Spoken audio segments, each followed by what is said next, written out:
Okay, it is Wednesday, November 2nd, 2022, and from the home studio in Middletown, Delaware, Marshal Manlove from Delaware Sports and my sports reports. In this video, we'll take a look at the day one matchups in the Delaware Girls State High School Volleyball Tournament. But first, let's take note that the Delcastle Cougars are the Flight A Conference champions in boys soccer, and they beat Appoquinimink 2-1 the other day. It's the first time they've won this conference championship. They are undefeated, one match left to go, William Penn, before they head to the state tournament. Arguably, as the favorite going in there. Remember, Appoquinimink has been a power for a few years. They beat Sally's earlier in the year, a perennial power. So one could make the case that, and I'm sure the Cougars will make that case for themselves one way or another, that they are the number one team. Ladies and gentlemen, boys and girls, this is brought to you by me, Marshal Manlove, stage hypnotist. If you would like a funny, fascinating, and memorable experience for a party or an event that you are having, please consider my stage hypnosis show and find out all about it at marshalmanlove.com. I do fundraising shows. I charge for it. I mean, I do this for a living, but I can offer you locally here in Delaware a decent rate. You can sell tickets to a show, have a great and memorable time. You can consider that. Find out more about it at marshalmanlove.com.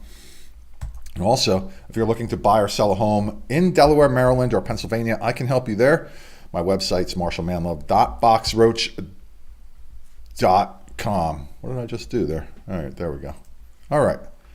So the 2022 Women's Soccer Player of the Year in the CACC is Alyssa Ruggieri from Goldie Beacom College. She's a St. Mark's graduate and a sophomore for the Lightning. Congratulations to her. And the CACC Volleyball Player of the Week was from Wilmington University. It's Casey Affronti. She had 367 for the week, 13 kills and 6 blocks in a win against Westchester, 6 kills and 5 aces versus Goldie Beacom. And now, let's take a look at round one, part one of the volleyball tournament. 4 matches tonight, strictly for entertainment purposes only. I'm not involved in the tournament this year for personal reasons. Last year they banned me from working in the tournament. I'm a referee. They banned me because I was making predictions. I'm not going to make predictions, but I'm not going to be in the tournament this year. I will go watch a bunch of matches. One of them tonight. So let's go. Let's take a look at this. Also, if I leave out someone's name because I've said that such and such a player is good, it doesn't mean that anybody else on the team isn't good or doesn't contribute. There's 6 players on a team at any time. The libero regularly going in and out. That's 7 plus the rest of the roster. They all get turns. Do not feel slighted. And I only can go by what I have seen and what I know. The number 18 Padua Pandas will head down south to take on the Indian River Indians. The Pandas are the 18th seed and Indian River the 15th seed. There. The Pandas come into the tournament 5-10, but they only played 4 matches against teams with losing records all year, and 2 of them were against the Ursuline Raiders, who are in this tournament. The Raiders are 6-9. We'll talk about them in a moment. For Indian River, Cameron Ellers will help significantly in all areas on the court, defensively and offensively. She's headed to Carson Newman next year to play volleyball. Lily Hoban will get some sets to kill. Here's Lily Hoban. Watch for Scarlett Dunn, a Stevenson commit. Well, what's going on with that picture? There we go. There's Scarlett Dunn. And the Indians are coached by Bridget Wolfgang. Yep, there it is. As mentioned, the Pandas come into the tournament 5-10, and number 8 is Anya Yadavelli, who rose up for the Panda offense this year. And number 9 on the right there is Mary Mancini, who will also get the call on offense. They are coached by Rainbow Giaquinto.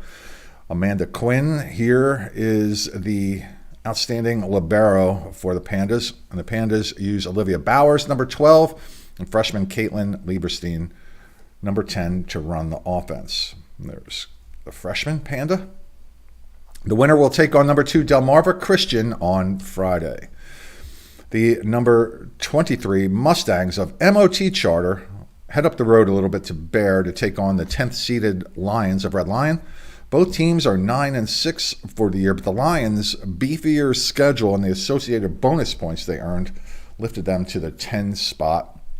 The Mustangs are coached by Cody Ziolkowski. They're led by number 18, senior Adriana Alvarez, smart and talented setter for the Mustangs. They're going to have their hands full on defense, though, trying to stop the Lions. Eliza Schneider, called her name a bunch this year. And number 6, Akira Anthos. Let me see if I can, you'll see Akira is right here. She's also a smart and talented setter, so we're going to see her for a few more years and Eliza Schneider for another one because she is a junior. The Lions are coached by Dina Mendick, and the winner will travel to Caesar Rodney on Friday to play the number 7 Riders. The Hornets of Tatnall, who enter the tournament 9-6, will host the Ursuline Raiders coming in at 6-9. Don't let the 6-9 fool you, and also know that the Hornets are entering the event hot, winning their last 3 matches.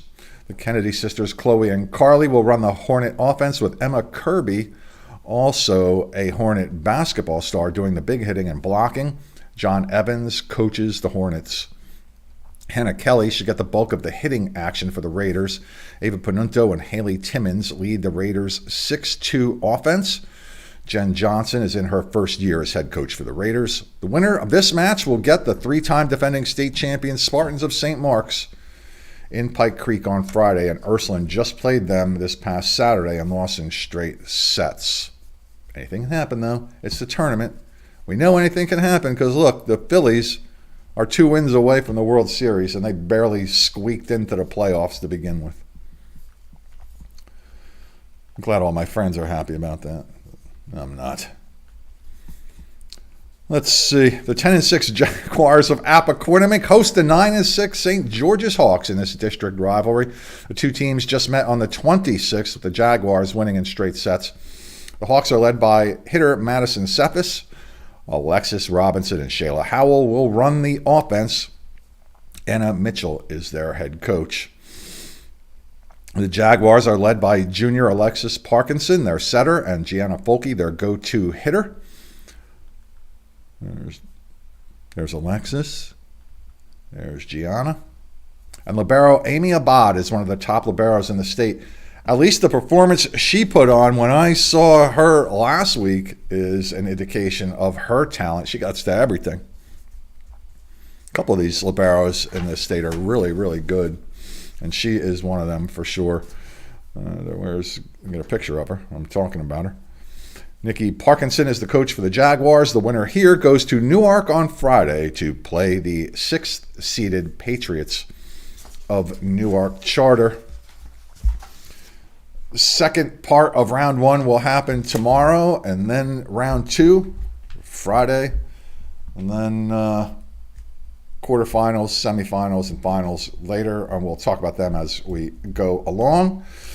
Let's see, if you have any items of interest that you would like to submit to me, please do so through my email address, mysportsreports@gmail.com. Special thanks go out to Jazzercise in Middletown, one of the proprietors there, runs a very active Facebook group page for parents of high school athletes here in Delaware. They're kind enough to post up links to the videos that I produce here, and special thanks also go out to my wonderful, beautiful wife, Dawnie M., and my friends Joey V. and Tommy K., supporters of the show from day one. Please like, share, and subscribe wherever you find these videos on your favorite platform. Whoops, let's get back here. Get that picture of Amy Abad up there. Ladies and gentlemen, boys and girls, I'm Marshal Manlove, and now from the home studio in Middletown, Delaware, it is time for 11Z's. Yeah, good thing it rained on Halloween. Yeah, kept a bunch of little goblins and trolls away from my candy bowl. Lots left over, and I'm heading there now. That's right. Have a great day. See you somewhere soon. I'm out.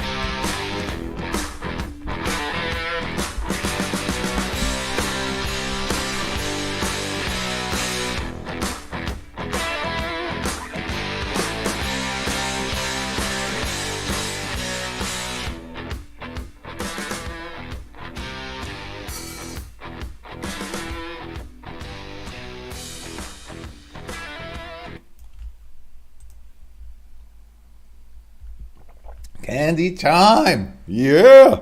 Come here, Milky Way.